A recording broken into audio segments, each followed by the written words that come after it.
Hello everyone. Today I'm going to be talking about gas-powered forklifts and some of the hazards that stick out to me. This is a gas-powered forklift right here, and actually, as you can see with this tank, this is a gas-powered forklift that is operated, or that is powered by propane. So for those of you who do not know how a gas-powered forklift work, I'm going to tell you about it today.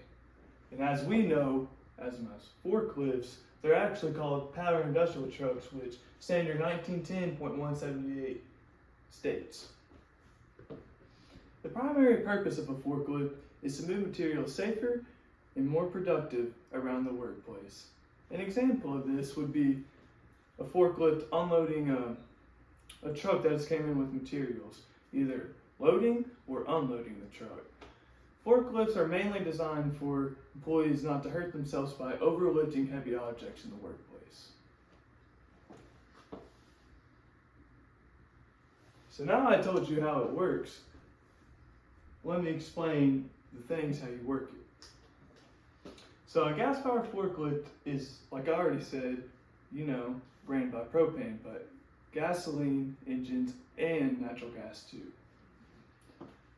So the engine is going to power the hydraulic pump, which is going to give the pressure, that power, for the forklift to pick up and move those heavy objects around. With that saying too, there's going to be a counterweight in the back, which is going to help prevent the forklift from tipping over, which is another hazard.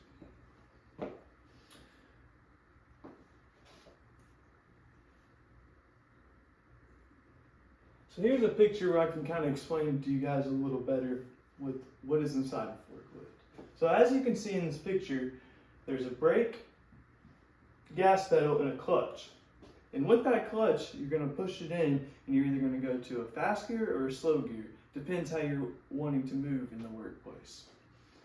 There is an emergency shut-off button that is required, just in case there is something to go wrong. The operator can push this, and the gas-powered forklift will stop. As you can see right here, this is the gear shift that goes with the clutch. Right here is the tilt control lever, which you're going to tilt up and down, or side to side, to move the forklift up and down. Some of the forklifts will have this little knob up here, which makes it easier to get around corners and just to back up.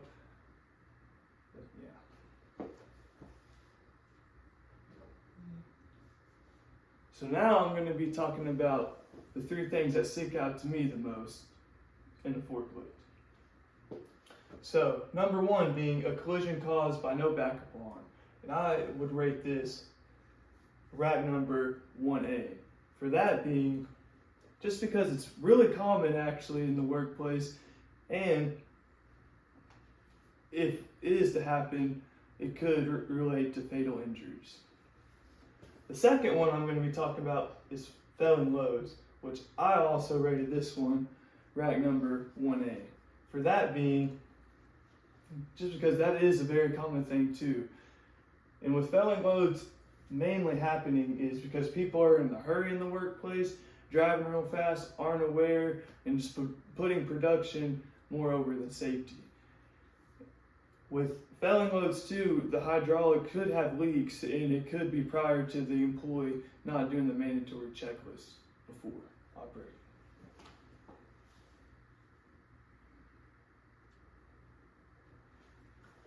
Third one I'm going to talk about today is mechanical failure, and I rated this one rack number 2B.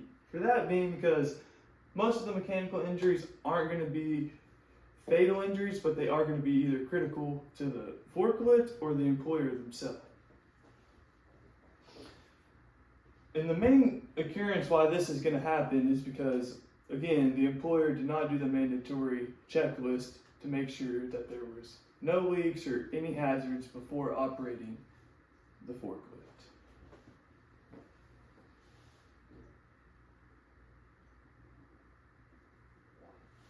So in this picture, this is just kind of a mandatory checklist that I'm going to talk about, which I think is very, very, very helpful before operating the forklift.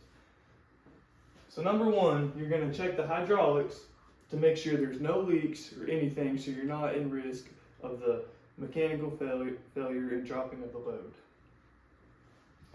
You want to examine the tire pressure, make sure the forks are good so it's not moving or anything's going to be falling out. And you always want to check your oil level before operating the forklift.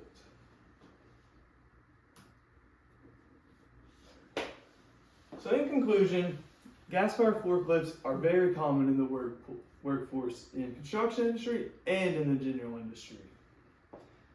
But to prevent hazards from happening, there should always be a mandatory walk-around check before operator is allowed to operate the gas-powered forklift. And all workers should be certified before they are allowed to operate the forklift too. But